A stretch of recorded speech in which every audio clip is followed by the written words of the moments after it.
भक्तजनों, आज आप सुने शनिवार का दिन शनि व्रत कथा। एक बार सूर्य, चंद्रमा, मंगल, बुध, बृहस्पति, शुक्र, शनि, राहु और केतु 9 ग्रहों में आपस में विवाद हो गया कि हम सब से 12 कौन है। सब अपने आप को 12 कहते थे। अब आपस में कोई निश्चय में ना हो सका तो सब आपस में झगड़ते हुए इंद्र के पास गए और कहने लगे, आप सब देवता के राजा हो, इसलिए आप हमारा अन्याय करके बतलाओ कि हम 9 ग्रहों में सबसे 12 कौन है। राजा इंद्र इनका यह प्रश्न सुनकर घबरा गया और कहने लगे कि मुझ में यह समर्थ नहीं है जो किसी को 12 या छोटा बताऊं। मैं अपने मुख से कुछ नहीं कह सकता। हाँ, एक उपाय है। इस समय पृथ्वी पर राजा विक्रमादित्य सबसे अच्छा और सटीक अन्याय करने वाले हैं, इसलिए तुम सब उन्हीं के पास जाओ, वो सही निर्णय कर देंगे।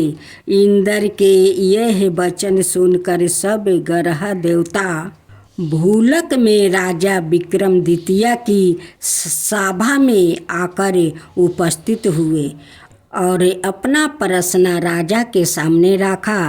राजा विक्रमादित्य उनकी बात सुनकर बड़ी चिंता में पड़ गया कि मैं अपने मुख से किसको 12 और किसको छोटा बतलाऊं। जिसको छोटा बतलाऊं वही क्रोध हो गया। उनका झगड़ा निपटाने के लिए राजा ने एक उपाय सोचा। उन्होंने सोचा, चांदी, कांसा, पीतल, शीशा, रंगा, दस्ता, अभ्रक और लोहा 9 धातुओं के आसन बनवाए। सबसे आसनों के कर्मों से जैसे सोना सबसे आगे और लोहा सबसे पीछे बिछाए गए। इसके पश्चात राजा ने सब ग्रहों से कहा कि आप सब अपने अपने आसनों पर बैठिए। जिसका आसन सबसे आगे हो सबसे 12 और जिसका आसन सबसे पीछे हो वो सबसे छोटा जानिए। क्योंकि लोहा सबसे पीछे था, वो शनि देव का आसन था, इसलिए शनि देव ने समझ लिया कि राजा ने मुझको सबसे छोटा बताया है। इस पर शनि देव को 12 क्रोध आ गया और कहा, हे राजन, तू मेरे प्रकोप को नहीं जानता। सूर्य एक राशि पर 1 महीने, चंद्रमा 2.25 दिन, मंगल 1.5 महीना, बृहस्पति 13 महीना, बुध और शुक्र 1 महीने, राहु और केतु दोनों उल्टे चलते हुए केवल 28 महीने एक राशि पर रहते हैं। परंतु मैं एक राशि 2.5 अथवा 7.5 साल तक रहता हूँ। बड़े बड़े देवताओं को भी मैंने भीषण दुख दिया है। राजन सुनो, राम जी को 7.5 आई और वनवास हो गया। रावण पर आई तो राम और लक्ष्मण ने लंका पर चढ़ाई कर दिया, रावण के कुल का नाश कर दिया।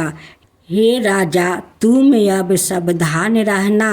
राजा ने कहा, जो कुछ भाग्य में है देखा जाएगा। उसके बाद अन्याय ग्रह तो प्रसन्नता के साथ चले गए, परंतु शनि देव तो वहाँ से बड़े ही क्रोध से सिधारे कुछ कल व्यतीत होने पर राजा को 7.5 की दशा आई। शनिदेव घोड़ा के सौदागर बनकर अनेक सुंदर घोड़ों के सहित राजा की राजधानी में आए। जब राजा ने सौदागर के आने की खबर सुनी तो अपने अश्वपाल को अच्छे अच्छे घोड़े खरीदने की आज्ञा दिया। अश्वपाल ऐसी अच्छी नस्ल के घोड़े देखकर और उनका मूल्य सुनकर चकित रह गया। तुरंत ही राजा को खबर दिया। राजा उन घोड़ों को देखकर एक अच्छा सा घोड़ा चुनकर उस पर सवारी के लिए चढ़ा। राजा के घोड़े की पीठ पर चढ़ते ही घोड़ा जोर से भागा। घोड़ा बहुत दूर एक बड़े जंगल में जाकर और राजा को छोड़कर अदृश्य हो गया। उसके बाद राजा अकेला जंगल में भटकता फिरता रहा। बहुत देर तक पश्चात राजा ने भूख और प्यास से दुखी होकर भटकते भटकते एक ग्वाला को देखा। ग्वाले ने राजा को प्यास से व्याकुल देखकर पानी पिलाया। राजा की आंगुल में एक अंगूठी थी, वो उसने निकाल कर प्रसन्नता के साथ ग्वाले को दे दिया और शहर की ओर चल दिया। राजा शहर में पहुंचकर एक सेठ की दुकान पर जाकर बैठ गया। राजा ने अपने आप को उजियानी का रहने वाला बताया। अपना नाम बीका बतलाया। सेठ ने उसको एक कुलीन मनुष्य समझकर जल आदि पिलाया। भगवान ने उसे समझा। उस दिन सेठ की दुकान पर बिक्री बहुत अधिक हुई। तब सेठ उसको भगवान मनुष्य मानकर भोजन कराने के लिए अपने घर ले गया। भोजन करते समय राजा ने एक आश्चर्य की बात देखी कि एक खूंटी पर हार लटकाकर रखा है और वो खूंटी उसको निगल रही है। भोजन के पश्चात कमरे में आने पर जब सेठ को कमरे में हार नहीं मिला तो सब ने ही निश्चय किया कि सिवाय बीका के और कोई इस कमरे में नहीं आया। अवर से ही उसी ने हार चोरी किया है। परंतु बीका ने हार लेने से मनाही की। इस पर 5-7 आदमी इकट्ठा होकर उसको फौजदार के पास ले गया। फौजदार ने उसको राजा के सामने उपस्थित कर दिया और कहा, यह आदमी तो भला प्रतीत होता है, चोर नहीं मालूम होता है, परंतु सेठ का कहना है कि इसके सिवा घर में कोई नहीं आया है और से ही इसी ने चोरी की है। तब राजा ने आज्ञा दी कि इसको हाथ पैर काट कर चौरंगी पर किया जाए। राजा की आज्ञा का तुरंत पालन किया गया और बीका के हाथ पैर काट कर फेंक दिया गया। अब राजा विक्रमादित्य अपाहिज होकर दर दर की ठोकर खाने लगा। कुछ कल व्यतीत होने पर एक तेली उसके अपने घर ले गया और केलू पर बैठा दिया। बीका उस पर बैठा हुआ अपनी आवाज़ से बैल हाँकता रहता। कुछ वर्षों में शनि की दशा समाप्ति हो गई और एक रात को बरस ऋतु में एक दिन बीका मेघ मल्हार गाने लगा। उसका गाना सुनकर उस शहर के राजा की कन्या उस राग पर मोहित हो गई। कन्या ने दासी को भेज कर मल्हार गाने वाला को बुलाकर लाने को कही। दासी ने देखा कि तेली के घर में चौरंगी मल्हार गा रहा है। दासी ने महल में आकर राजकुमारी को सब कुछ वृत्तांत सुनाया। उसी क्षण राजकुमारी ने अपने मन में यह प्रेरणा कर लिया कि चाहे कुछ भी हो, मुझे चौरंगी के साथ विवाह करना है। प्रात काल होते ही जब दासी ने राजकुमारी को अनशन व्रत लेकर पड़ी रही, तब दासी ने रानी के पास जाकर राजकुमारी के ना उठने का वृत्तांत कहा। रानी ने तुरंत ही वहां आकर राजकुमारी को जगाया और उसके दुख का कारण पूछा। तब राजकुमारी ने कहा कि माताजी, मैंने यह प्रण कर लिया है कि तेली के घर में जो चौरंगी है उसी के साथ विवाह करूंगी। माता ने कहा, पगली, यह क्या बात कह रही है? तुझको किसी देश के बड़े राजा के साथ तुझे विवाह होगा। राजा का पटरानी बन कर रहेगी, राजमहल में राज करेगी। कन्या ने कहा, माताजी, मैं अपना प्रण कभी नहीं त्यागूंगी। माता ने चिंतित होकर यह बात राजा को बताई। जब महाराज ने भी आकर यही समझाया कि मैं अभी देश देश तर में अपने दूतों भेज कर सुहागों, रूपवन और बड़े से बड़े गुणी राजकुमारी के साथ तुम्हारा विवाह करूँगा, ऐसी बात तुमको कभी नहीं विचारनी चाहिए। कन्या ने कहा, पिताजी, मैं अपने प्रण त्याग दूंगी, परंतु दूसरे से विवाह नहीं करूंगी। इतना सुनकर राजा ने क्रोध में भर कर कहा, यदि तेरे भाग्य में ऐसा ही लिखा है तो जैसी तेरी इच्छा हो वैसा ही कर। राजा ने तेली को बुलाकर कहा कि तेरे घर में जो चौरंगी है उसके साथ मैं अपनी कन्या का विवाह करना चाहता हूँ। तेली ने कहा कि यह कैसे हो सकता है?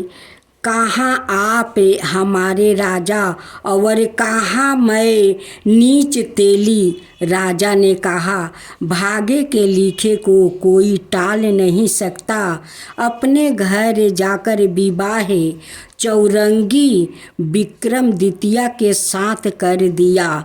रात्रि को जब विक्रमादित्य और राजकुमारी महल में सोए हुए थे, तब आधी रात के समय शनि देव ने विक्रमादित्य को सपने दिखाया कि राजा से कहो, मुझको छोटा बतला कर तुमने कितना दुख उठाया। राजा ने क्षमा मांगी। शनि देव ने प्रसन्न होकर विक्रमादित्य को हाथ पैर दिए। तब राजा ने कहा, महाराज, मेरी एक प्रार्थना स्वीकार करे। जो मनुष्य मेरी कथा सुनेगा, यह कहेगा उसको मेरी दशा में कभी किसी प्रकार का दुख नहीं आएगा, और जो नित्य यही मेरा ध्यान करेगा या चिटिया को आटा डालेगा, उसके सब मनोरथ पूर्ण होगा। इतना कहकर शनिदेव अपने धाम को चले गए। जब राजकुमारी की आँख खुली और उसने राजा की हाथ पाँव देखते तो आश्चर्यचकित रह गई। राजा ने अपनी पत्नी से अपना समस्त हाल कहा कि मैं उज्जैनी का राजा विक्रमादित्य हूँ। यह बात सुनकर राजकुमारी अत्यंत प्रसन्न हुई। प्रातःकाल राजकुमारी से उसकी सखिया ने पूछा तो उसने अपने पति का समस्त वृत्तांत कह सुनाया। तब सबने प्रसन्नता प्रकट की और कहा कि ईश्वर ने आपकी मनोकामना पूर्ण कर दिया है। जब उस सेठ से यह बात सुनी तो वो सेठ विक्रमादित्य के पास आया और उसके पैरों से गिर कर क्षमा मांगने लगा कि आप पर मैंने चोरी का झूठा दोष लगाया था, अतः आप मुझको जो दंड दे। राजा ने कहा, मुझ पर शनिदेव का प्रकोप था, इसी कारण यह सब दुख मुझको प्राप्ति हुआ। इसमें तुम्हारा कोई दोष नहीं। तुम अपने घर चलकर श्रद्धा पूर्वक भोजन करोगे। राजा ने कहा, जैसी आपकी मर्जी हो वैसा ही करे। सेठ ने अपने घर जाकर अनेक प्रकार के सुंदर भोजन बनवाए और राजा विक्रमादित्य को 56 भोजन दिया। जिस समय राजा भोजन कर रहे थे, एक अत्यंत आश्चर्य की बात सबको दिखाई दिया। जो खूंटी पहले हार निगल गई थी, वही अब हार उगल रही है। जब भोजन समाप्त हो गया तो सेठ ने हाथ जोड़कर बहुत सी मोहर राजा को भेंट किया और कहा, मेरे श्री कुंवारी नाम का एक कन्या है, उसका साथ विवाह आप करो। उसके बाद सेठ ने अपनी कन्या का विवाह राजा विक्रमादित्य के साथ कर दिया और बहुत सा धन दहेज आदि दिया। इस प्रकार कुछ दिनों तक वहाँ निवास करने के पश्चात विक्रमादित्य ने शहर के राजा से कहा कि अब मेरी उज्जैनी जाने की इच्छा है। फिर कुछ दिन बाद विदा लेकर राजकुमारी मन भवानी सेठ की कन्या श्री कुंवारी और दोनों जगह से दहेज में प्राप्त अनेक दासों दासियों, रथों और पालकियों सहित विक्रमादित्य उज्जैनी की तरफ चले। जब शहर के निकट पहुँचे, पूर्ववासियों ने राजा के आने का संवाद सुना तो समस्त उज्जैनी की प्रजा अगवानी के लिए आई। बड़ी प्रसन्नता से राजा अपने महल में पधारे। सारे शहर में बड़ा भारी उत्सव मनाया गया और रात्रि को दीपमाला की गई। दूसरे दिन राजा ने शहर में यह घोषणा करवा दिया कि शनिचर देवता सब ग्रहों के सबर परी है। मैंने इनको छोटा बतलाया था, इसी से मुझको भीषण दुख प्राप्ति हुआ। इस कारण सारे शहर में सदा शनिचर की पूजा और कथा होने लगी और प्रजा अनेक प्रकार के सुख भोगती रही।